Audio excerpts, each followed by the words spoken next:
एक तरफ मोदी सरकार और यूजीसी का विजन, जिसमें वो कैंपस को भेदभाव मुक्त और सुरक्षित बनाने का दावा कर रहे हैं। वो ये लॉजिक दे रहे हैं कि हर छात्र को सम्मान के साथ पढ़ने का हक है और इसके लिए सख्त नियम जरूरी, क्योंकि समाज की कड़वी सच्चाई है, कई बार पीड़ित सामाजिक दबाव में शिकायत करने से डर जाते हैं।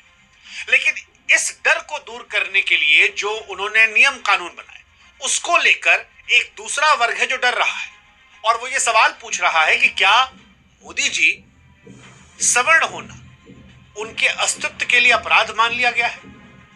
वो ये पूछ रहे हैं कि मोदी जी, ऐसा क्यों लग रहा है कि हमारे खिलाफ आप एक ऐसा कानूनी घेरा बना रहे हैं जहां पर अपनी बेगुनाही साबित करने का हमें मौका ही नहीं मिलेगा। अब मोदी सरकार ने डर को भगाने के लिए जो नियम बनाया, उससे पैदा हुआ डर ये साबित तो नहीं करता कि नियम गलत है। हालांकि ये चर्चा जरूर छिड़ता है कि क्या यूजीसी और मोदी सरकार के नियमों को और बेहतर बनाने की जरूरत है।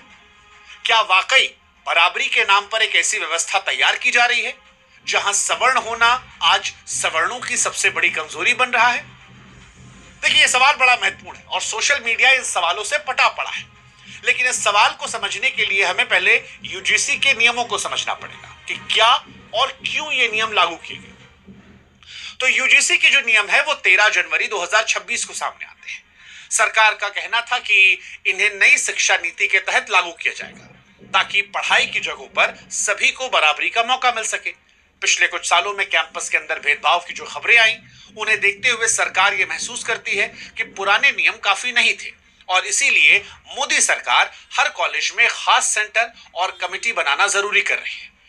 अब नियम यहां पर यह कहते हैं कि अगर किसी छात्र को यह लगता है कि उसके साथ कोई गलत व्यवहार हुआ है, तो वो ऑनलाइन या फिर हेल्पलाइन के जरिए जाकर शिकायत कर सकता है, और कॉलेज को 15 से 30 दिनों के अंदर इसकी पूरी जांच करनी।